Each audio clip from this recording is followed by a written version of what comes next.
Hello and welcome to my vintage audiophile channel. This is number video 30 right now, and today I'm going to be talking about the modular component systems, otherwise known as MCS 6800 programmable turntable. But before I talk about that, I'm going to give you a little bit of background story on this particular model. Back around 76, a company called ADC came out with a turntable called an Rca 4000, which at the time was totally unlike any turntable out there. It was programmable. It came with a remote control that was wired into the thing so that you could do stuff remotely, and it had all kinds of buttons on it that were programmable so that you could program it to do whatever you wanted it to do. It was totally sci-fi looking for the times. It was nice wood base to it, and it looked very sharp. It must have sold pretty well because they stayed in business and continued doing that model for a couple years, and then they decided to come out with a new line, which was a little bit more streamlined, but nonetheless still space age per se. And they called it the Rca Plus 6 because it was able to stack 6 records on like a record changer, like the old style. But it was different than anything else that was out there before and since, in the fact that it had a very unique way of letting the records play. They came out with their model, plus they also leased the licensing to a couple other places. So they ended up having in Europe, it was leased by BSR, which they called their XR60. And here in the United States, the technology was leased by MCS, which was the house brand for JCPenney, and they put it out with their logo on it. From what I understand, the BSR was never sold in America, so you could only get the MCS 6800, and it was the exact same turntable. In fact, the only thing different about it was the labels. Some people have said that they had the BSR XR60, and over time the label on it would the glue would harden and it would peel off, and underneath it said MCS 6800. So they just basically slapped on whatever label that they were selling it for, and that's the history of this.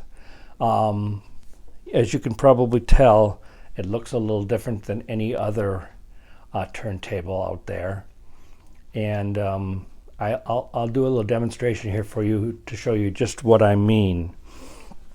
Hopefully you'll be able to see everything I'm talking about. First off, on my particular model, I believe the remote control with the wired DIN cable was considered an accessory. You had to buy it separately. So they came from the factory with this right here as a cover, covering the DIN outlet. So if you did get the remote control, you had to unscrew these 2 screws here, pull that off, and then you could plug your DIN plug into there and use the remote control. I was cheap at the time when I got this 40 years ago in 1980, and I never did get the remote control for it. I always thought I'd get it later, but as with everything, they don't sell them for that long, and I missed out on it. I've been looking for one ever since, and I've never really come across the right one to use. The old ADC 4000, the original one, came with a DIN cable with a round orb on the end, and you could use the remote control by aiming it at that orb. So it was like a two-step thing, whereas later on they used a little different style. But I'm going to show you what this one is like. First off, there is a button here, which is your speed button, 33 and 40.5. It has a power off button, a power on button, a memory clear button, and I'll explain more of that later. A rejected track, cue, repeat, raise the records, next record, and it has all these buttons here that are labeled 1 through 13, which you can push to determine what track you want to play on a record. Or the last button is all tracks, in which case it'll just play the whole record without any programming necessary. It doesn't have any lights along here. The only light you'll see is this input received, and that will flash red when you push buttons, or if you push the buttons on the remote. Right now it is off. I'm going to push the power on button and you'll see that this lights up red for a moment.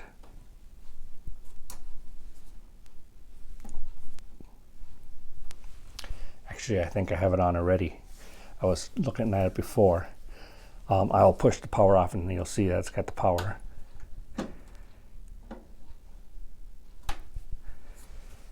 And now the next thing you want to do is, you'll hear a little clicking in the background. That's the turntable adjusting itself. The next thing you got to do is you got to figure out what it is that you want to play on your record, if you want to play it all or just some of it.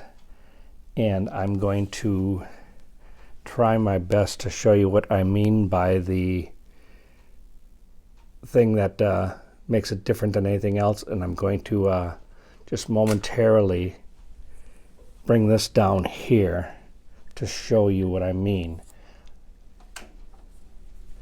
You can see that it's going.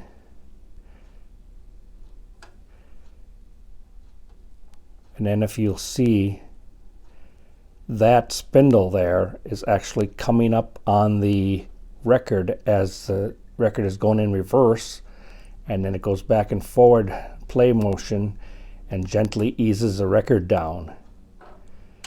Then it's going to scan the record so that it checks the tracks.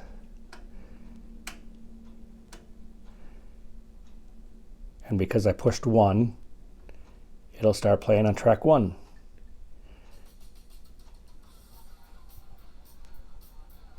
And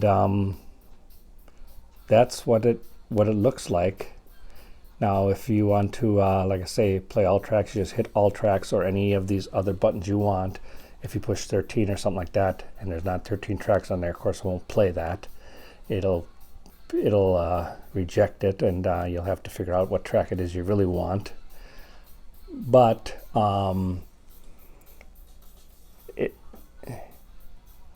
if you want to raise the record, it will raise it for you. Go in reverse. Start lifting that up again.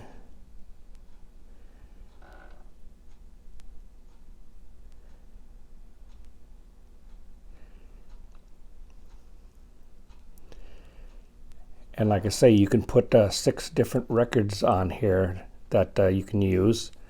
And when it comes time to do a second record, it will raise up that first record, pick up the second record, and then both records will gently come down, and it'll keep doing that until you've got a stack of 6 records on your turntable platter.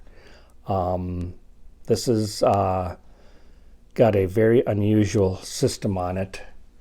The turntable cartridge and needle itself is what makes this work, and it's an ADC cartridge that uses the LMA series of styluses, which are special in that they have a small hole right above the needle itself where a beam of light goes through, and that is where you'll find how it senses the record and where the tracks are.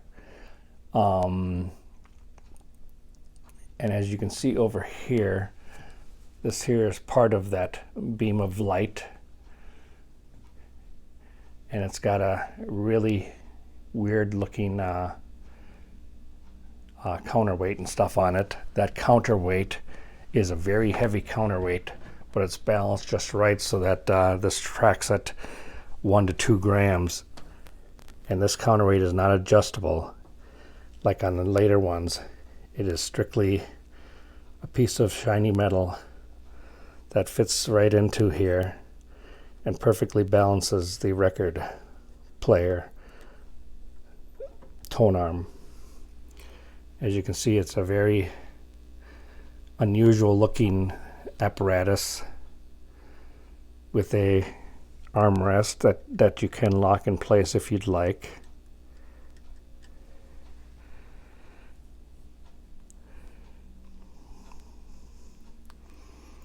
And then it comes with your standard phono RCA jacks, but unlike most of them from those days, this was kind of ahead of its time in that they were removable. In the back, they plugged in so that you could use your own RCA jack if you wanted to, and not the one that was provided. And it also has your standard ground. So like I say, this is a really different type of turntable. It's very rare. You hardly ever see any of these around, especially ones that are working. And if you do find one and you like the sage funkiness of it, so to speak, better grab it. If you find one, better grab it right away, because they don't stay around long. And like I say, they're super rare. Very rarely do they come up for sale anywhere on any auction site or anything like that. You'll see more of the original ADC AccuTrack 4000 than you will of these, whether it be the BSR version or the MCS version. The MCS and BSR version from 1980 were plastic plisths, whereas the original ones, the 4000s, those were wood plisths. So they're not as heavy as the other ones, but they work just as well and they sound just as well. They have their quirks. Some people report having all kinds of different problems with them, but that's kind of almost standard with anything this old that is computer controlled per se. But if you have one that works right, it works right, and there's no getting around it. It's just a wonderful piece of audio file history, and it's definitely a conversation starter. You will have a lot of amazed people watching it as you demonstrate it like I'm doing now. There's, like I say, I don't know of any other turntable model that I ever saw or I ever heard of that had that type of spindle going up and down to gently put your record on the turntable, instead of the old-fashioned style where they just crash down onto the turntable platter and sometimes damaging the record.